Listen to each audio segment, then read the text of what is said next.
Second is the features. Now, most products can be offered with varying features that supplement their basic functions. I think I have discussed features already, no? It refers to what are the additional, no? Additional advantages of your product aside from which it is made for. Another is customization. Now, companies have increased their ability to individualize marketing offerings, messages, and media. So imagine if your competitor is trying to individualize their market offerings through messages and media. Mamiligro gajud ka if you are not going to do that. Okay, ang mga consumers ari jud na sa with personal touch. Customizing your product based on what your consumer requires would definitely give you one step ahead from your competitors. Another is the performance quality, of course. This will really count a lot. Now, this refers to the level at which the product's primary characteristics operate. So, importante dyan to check your performance quality, whether or not it delivers what it promises. Durability, of course, it refers to a measure of the product's expected operating life under natural or stressful conditions. So, usa na if you are going to make this as your advantage, of course, you need to make sure that your product is really durable under natural or stressful conditions. Conformance to quality. Now, we all know in your TQM, I don't know if you have TQM na or humana mong TQM. So, one of the reason why other businesses or products excel in the market is because they conform to quality assurance or quality control. Now, quality control or assurance gives also an assurance to your consumers that your product is worth the price.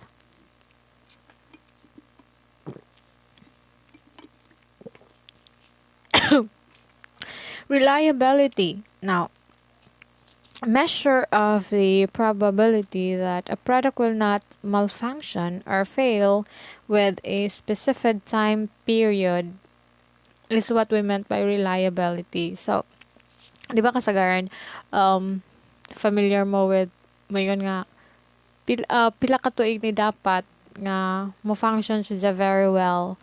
So, di ba naa sa jay kanang lifespan, like for example, kaning laptop.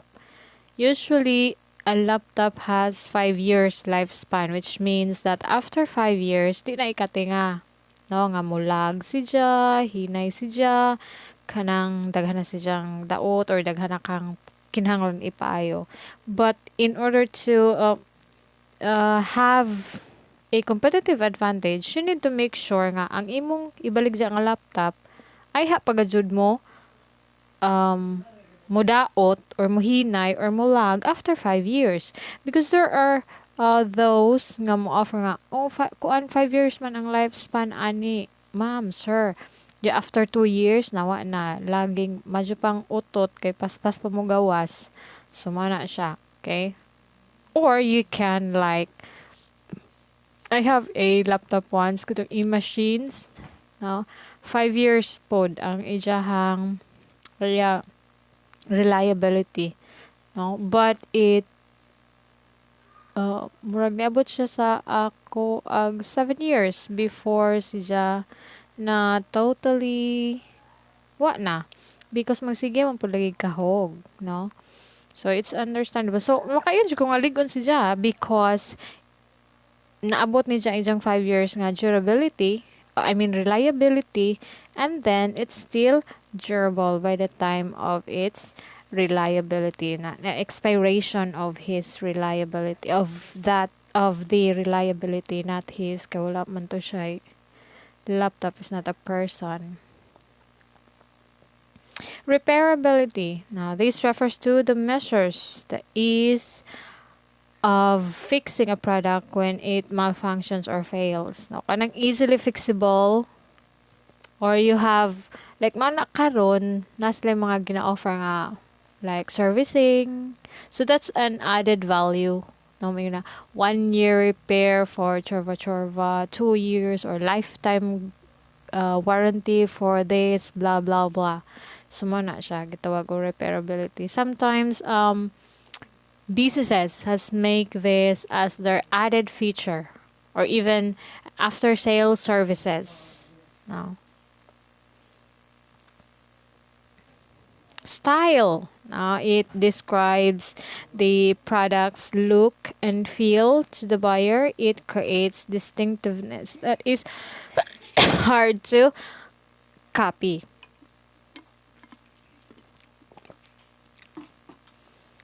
Now, this style also plays an important role, no, in achieving your competitive advantage. Okay, I haven't go on here. I saw the types of product differentiation. Nakalimot kong appeal, so na lamang i-discuss. Wait. Okay, so yan na yung service differentiation ha. Let's go to the types of product differentiation. So there are three. Now, first one is vertical differentiation. Nakalimot lagi kong appeal, sorry. The second is the horizontal differentiation. Alam kang drawing mo, no? Wait ha. Also, what one? Can I have a blank Travabels here? Let's see. Ay, sabi. Sige, Greek word man. So, dali na lang ta ha. Kay I really forgot. So, types of laoy. Ultimo pag-type kaya di pagka mouse ma'am. Types of product differentiation. Okay.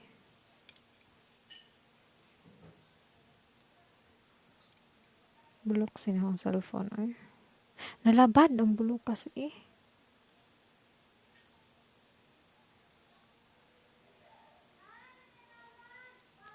Okay. So the first one is, of course, the vertical differentiation.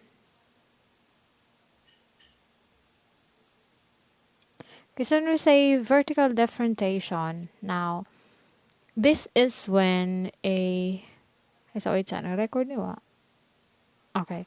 This is when a consumer chooses a particular product by ranking their options from best to worst using an objective measure like pricing or quality. So say for example, one particular product and then you are going to rate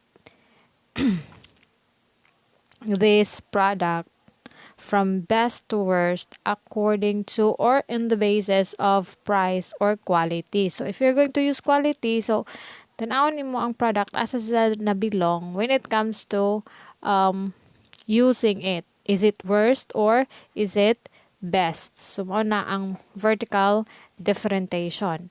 While the measurements are objective, of course, the value that each consumer places on them might vary. So, for example, na ang usa ka restaurant, no, ang isa nila ka orderan may be lower in calories than the other meal. So, meal A might have a lower calorie compared to meal B. To a consumer that is watching their weight, the meal with lower calorie might represent a better or best option. But on a consumer that is after the satisfaction of the stomach, no, the lower calorie might rate to be the worst. Kay may kag lower calorie kay dili man na siya kanang murag kuan man na gina kuan nga pagkaon kada bang murag naanay mga changes when it comes to kanang lasa or anything because they're trying to keep it calorie free or I know calorie lower calorie. So pasige gamjan og kuan ba diha yun sa basta kay nan dili na sa ang usual nga timpla. So para sa mga nag-diet, best option jud ang lower calorie. But for those that are not, who is after the price, naman sila nga, maura nihong gibayran sa kuan. Maura nihong pagkaon. So, it would be on objective basis. No? How they rate a particular product. That is vertical differentiation. Second is the horizontal differentiation. Horizontal differentiation. Okay, unsa man pud ning horizontal differentiation? Now, this is when a consumer chooses between products subjectively because they have no objective measures to distinguish between best or worst. Now, example, there is no qualitative measure to rank ice cream flavors. Whether you choose chocolate, vanilla, or strawberry, or is entirely a matter of personal choice. That's why they are subjective. Now, if most of the products in the market cost about the same and have many of the same features or qualities, the purchase decision come down to subjective preference. Mo na gitawag na to og horizontal difference. How do you differentiate your product according to horizontal differentiation? So it involves subjective, no? Subjective perception or preference, subject to the preferences of your consumers. Okay? And the third one is the mixed differentiation. Now, mixed differentiations. Now, customers making more complex purchase tend to use mixed or vertical, mix of vertical and horizontal differentiation when making purchase decision. So, kaning mixed differentiation gi-apply na both ang vertical og horizontal differentiation. So when a particular consumers choose a product, it is based on like for vertical price or quality. So i-rate sa nila which is the worst, which is the best. And then after that, of course, they are going to rate according to their preference. So mo na gitawag og mixed differentiation. So, example, now let's say you're shopping for a car. Now, you might consider two similar priced four-door sedans from two separate manufacturers. So ngarithay ka sa nangita kag sedan nga para sila four-door, which means nga dako nga sakyanan. So there's tawag na manufacturer A na si Jai gi-offer nga four-door sedan. Manufacturer B na po si Jai gi-offer nga pareha. Now, you'll likely used mixed differentiation to make a decision. Now, objective measurements to vertically differentiate between them include gas mileage, safety ranking. So, diha na kamusod dito. Ano man ang tanawon? So, between manufacturer A nga sakyanan. So unsa ka kataas ang kanang gas mileage ani? What are the safety ranking features included? No? Sumana sa imong vertical differentiation. For horizontal differentiation, as I have said, kay imo naman ang duha naman, kay mix naman ta, ang duha na imo i-consider. So for horizontal differentiation, between subjective preferences like design, aesthetic, impression of the car brand, this plays a role, no? Like when ka, ay di ko aning sa kanang na manufacturer A kay blue man gusto ko red, no? Ay di ko aning sa kanang manufacturer B kay dili man satin ang kanang kadawang aroy sa kanang sasud ba mga lingkuranan, wa may safety belt ang tunga sa kanang likod nga lingkuranan. So diha na mosud ang imong horizontal differentiation. As with both horizontal and vertical differentiation individually, each consumer will value the combination of these factors differently. So mo na siya. Very simple to say, but which is also important to note down, no? Kinahanglan you are familiar with this kay basig taka kag oh makigkompetensya ta na kuan, but you are not aware of how a consumer measures your product against another product vertically, horizontally, or even in the mixed differentiation. Kaya there are consumers that who only uses vertical, and there are also consumers who only uses horizontal, and there are also consumers who uses both. So dapat fully aware ka ingin tulo ka type of product differentiation. Okay?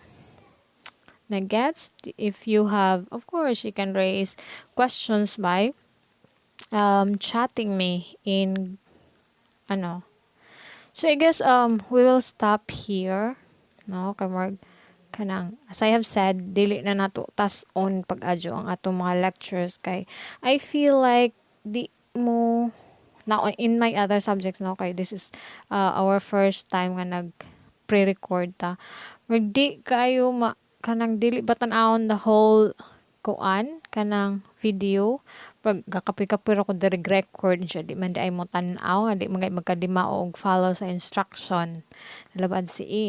So sige mugbuo na to ganahan man mugdali ra mahuman ang video, why not, poke not. Okay, so on I will be posting this in YouTube, of course. So you have your first activity, which is the difference between generic and expected, and then we will have our quiz drill. Ganahan gusto kong si drill no in group chat. So mo chat ra ko kanus atamag quiz drill. So much for this. So see you again on another module.